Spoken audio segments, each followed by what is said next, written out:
Il y a des champions qui s'imposent par le bruit et d'autres par le silence. Jack de la Maddalena, lui, a fait les deux. Le 10 mai 2025, à l'UFC 315, il détrône Belal Muhammad dans un combat brutal de 5 rounds, remportant le titre des poids mi-moyens par décision unanime. Une victoire propre, nette, incontestable sur les cartes des juges, mais en coulisses, la contestation grandit. Car si certains parlent d'éclosion d'un nouveau roi, d'autres crient à une ceinture volée. Car derrière cette couronne, une autre question émerge, plus dérangeante. Et si Jack n'était tout simplement pas encore un vrai champion? Né le 10 septembre 1996 à Perth, en Australie, Jack commence le MMA à 14 ans. Son parcours débute mal, 2 défaites consécutives en 2016. Pour beaucoup, c'était déjà terminé. Pour lui, ce n'était que le début. Il enchaîne ensuite 18 victoires, dont 12 par KO, et se fait remarquer lors de la Dana White Contender Series en 2021. Il intègre alors l'UFC et y aligne les succès. Pete Rodriguez, Ramazan Imiv, Danny Roberts, Randy Brown, Kevin Holland, Gilbert Burns. Une série impressionnante sur le papier, mais combien de ces noms étaient réellement dans le top 5 au moment du combat? Jack est un striker pur. Il combat en garde switch, mesure 1m80 pour une allonge de 1m85. Son style repose sur une boxe précise, des combinaisons rapides et un timing chirurgical. Il encaisse bien, avance constamment et cherche à finir ses adversaires. Mais dès que le combat sort du striking pur, les questions commencent. Sa défense au sol a déjà vacillé, et face à un grappleur d'élite, face à un lutteur qui le colle à la cage, que vaut Jack? Le combat contre Belal Muhammad à l'UFC 315 était censé répondre à ses doutes. Jack domine en striking, empêche Belal d'imposer sa lutte. Il touche 178 fois contre 132 et s'impose sur les cartes des juges. 49-46, 48-47 x 2. Une performance maîtrisée, mais pas encore contre le Muhammad des grands soirs. Et surtout, ce n'était pas un test face à un Edwards, un Rakhmonov, un Brady ou un Ousmane. Des noms que beaucoup considèrent comme les véritables étapes pour valider un règne. Depuis 2021, il s'est imposé comme l'un des boxeurs les plus élégants du circuit. Désigné rookie de l'année par ESPN, il a même soumis Randy Brown à perte devant son public. Son KO sur Burns a marqué les esprits. Mais au-delà des highlights, le CV interroge. Il n'a jamais affronté Leon Edwards, l'ancien roi de la catégorie. Jamais croisé la route de Shavkat Rakhmonov, l'invincible Kazakh. Jamais testé contre Sean Brady ou Kamaru Usman. Et pas même un duel contre Yann Gary. Il est champion, oui, mais champion sans guerre. En dehors de la cage, Jack est aussi l'anti-hype. Pas de provocation, pas de trash talk, pas d'embrouille sur les réseaux. Il s'entraîne à perte avec son équipe de toujours, Scrappy MMA. Il reste discret, concentré, rigoureux. Il a même exprimé son envie de défendre sa ceinture en Australie, pourquoi pas d'ailleurs contre Islam Makhachev. Un choix audacieux, mais qui montre aussi un besoin de validation, comme s'il voulait prouver qu'il mérite cette ceinture. Ce qui frappe aussi, c'est la trajectoire éclair. En moins de 4 ans à l'UFC, Jack est passé du statut d'anonyme à celui de champion du monde. Une ascension fulgurante, peut-être trop. Là où certains comme Belal ont attendu leur tour pendant des années, Jack a bénéficié d'opportunités parfaitement placées. L'UFC cherchait une nouvelle star, un nouveau visage hors USA. Le phénomène australien est arrivé au bon moment, mais est-ce suffisant? Et puis il y a la pression, car une fois champion, tout change. Tu ne chasses plus, tu es chassé, chaque round est scruté, chaque faiblesse est exploitée. La première défense de ceinture, souvent, c'est le vrai baptême du feu. Et Jack ne pourra pas y échapper. Il va devoir affronter des tueurs à sang-froid, des mecs qui n'ont pas peur de souffrir pendant 25 minutes pour arracher une victoire. Et là, il faudra du cœur, du mental et du sang-froid dans la tempête. C'est là qu'on verra s'il est un vrai roi ou un simple prince de passage. Un champion qui manque d'identité forte, dans une époque où l'image compte presque autant que les performances. Jack de la Maddalena peine encore à imposer une véritable aura. Il est discret, talentueux, poli, mais est-ce suffisant pour marquer les esprits? Contrairement à des champions qui imposent leur règne par le charisme, la peur ou les clashs, Jack reste un profil lisse. Il n'a pas encore eu ce combat à signature, ce moment d'histoire gravé dans la mémoire collective. Pas de comeback héroïque, pas de guerre sanglante, juste une montée propre, rapide, presque trop contrôlée. Il lui reste encore à écrire ce chapitre qui fera de lui un nom inoubliable dans les annales de l'UFC. Autre difficulté, il évolue dans l'une des divisions les plus compétitives de l'organisation. Les welters n'ont jamais été un terrain facile. Georges Saint-Pierre, Robbie Lawler, Tyron Woodley, Kamaru Usman. Chaque règne s'est construit dans la douleur. Et aujourd'hui encore, la catégorie regorge de talents. Rakhmonov, Brady, Gary, Buckley, Prates, Morales.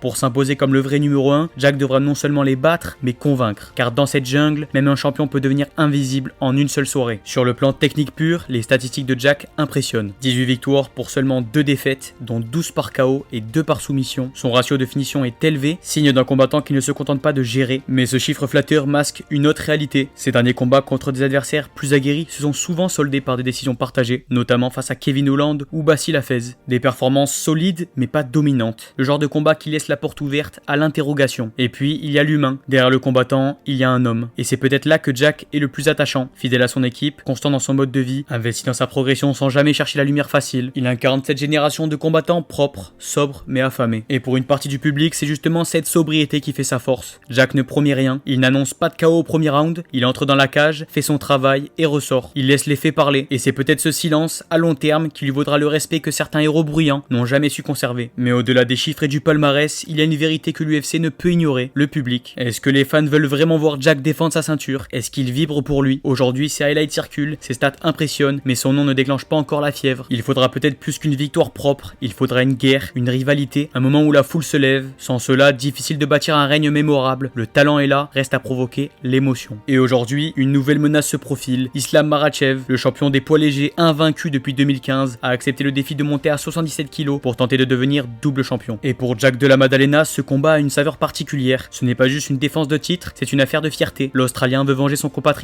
Alexander Volkanovski, battu 2 fois par Makhachev, dont une fois violemment par KO. Je vais le battre pour Volk, a-t-il lancé. Une revanche nationale, un symbole, et l'occasion peut-être de faire taire les derniers sceptiques. Ce choc entre deux styles, deux continents, deux mentalités pourrait bien devenir l'un des combats les plus attendus de l'année. L'UFC n'a pas encore officialisé la date, mais les deux hommes sont prêts. Islam l'a annoncé sur les réseaux, il est temps de devenir double champion. Et Jack, sans trembler, a répondu « Viens la chercher ». Si ce combat se concrétise, il déterminera bien plus qu'un simple changement de ceinture. Il désignera qui, en 2025, est vraiment le meilleur combattant au monde, toutes catégories confondues. Lors de la conférence d'après-combat de l'UFC 315, Jack de la Maddalena a envoyé un message fort à Islam Makhachev. Je pense que Belal était en bon combat d'entraînement pour lui. Une phrase forte, presque provocante, qui illustre la confiance du nouveau champion. En dominant un lutteur de haut niveau comme Muhammad, Jack estime avoir démontré sa capacité à contenir le grappling d'élite. Pour lui, ce test réussi ouvre naturellement la porte au plus grand défi, battre le numéro 1 pound for pound. Et au-delà de la ceinture, Jack reconnaît aussi le mérite de son futur adversaire. Il l'a dit clairement, je pense qu'Islam a fait assez pour mériter sa chance. C'est à l'UFC de décider, mais je serai honoré de l'affronter. Il ne nie pas la difficulté du défi, il l'accueille, parce que pour Jack de la Maddalena, c'est peut-être ça, le vrai test de son règne. Pas juste garder sa ceinture, mais prouver face aux meilleurs qu'il est prêt à être reconnu parmi les grands. Dans cette dynamique, le regard des autres membres du top 10 des welters devient crucial. Certains comme Shavkat Rakhmonov ou Sean Brady ont publiquement réagi avec scepticisme à la victoire de Jack. D'autres, à l'image de Leon Edwards, sont restés silencieux. Une façon de nier sa légitimité ou simplement une stratégie d'attente. Dans tous les cas, de la Maddalena semble isolé. Champion, oui, mais encore perçu par certains comme un outsider qui n'a pas fait ses preuves au sein du noyau dur de la division. Cette absence de reconnaissance explicite ajoute une couche de pression. Chaque futur combat sera un examen, chaque round une tentative de validation. Et pour l'UFC, Jack de la Maddalena représente un véritable dilemme de matchmaking. Le faire affronter Islam Makhachev, c'est miser sur un super combat intercatégorie aux retombées médiatiques évidentes. Mais c'est aussi court-circuiter une division dense, peuplée de prétendants méritants. Prioriser le business ou récompenser le mérite sportif, l'organisation va devoir trancher. Et quoi qu'elle choisisse, une partie du public ne pardonnera pas. Ce règne, encore tout neuf, va devoir résister autant à la pression des gants qu'à celle des coulisses. Alors oui, Jack est peut-être le champion le plus propre techniquement, mais est-il le plus redoutable, le plus complet, le plus légitime? Le débat est lancé, et il ne s'éteindra pas tant qu'il n'aura pas traversé l'enfer comme ses prédécesseurs. Et si Jack tombait, que resterait-il de son règne? Pour certains, une défaite contre le numéro 1 mondial serait excusable, presque logique. Pour d'autres, ce serait la confirmation d'un règne sans fondation solide. Dans une division aussi cruelle que celle des welters, l'histoire est écrite par ceux qui défendent, pas seulement par ceux qui décrochent. Si Jack résiste, s'il pousse Makhachev à ses limites, il pourrait sortir grandi, même dans la défaite. Mais s'il chute lourdement, alors la narration du champion par défaut pourrait s'imposer durablement. L'Australie a-t-elle trouvé son nouveau Volk? Après les années Volkanovski, le public australien avait besoin d'un nouveau porte-étendard. Jack pourra incarner cette nouvelle ère, jeune, discipliné, sobre, efficace. Mais Volk avait ce supplément d'âme, ses guerres légendaires, ce lien direct avec le public. Jack, lui, est encore en train de chercher ce moment charnière, ce combat qui fait basculer un athlète dans la légende. Et si le duel face à Makhachev devenait cette page d'histoire, l'Australie, en tout cas, est prête à le porter. Reste à savoir s'il est prêt à porter toute l'Australie. Alors, Jack de la Maddalena est-il le pire champion de l'UFC comme certains le prétendent, ou simplement un roi en devenir qui doit encore tout prouver? Peut-il battre Islam Makhachev, faire taire les critiques et entrer pour de bon dans la légende? Le débat est lancé, j'attends votre avis dans les commentaires. Pensez à aimer la vidéo si elle vous a plu et à vous abonner. Je vous remercie d'être resté jusqu'ici et je vous dis à très bientôt.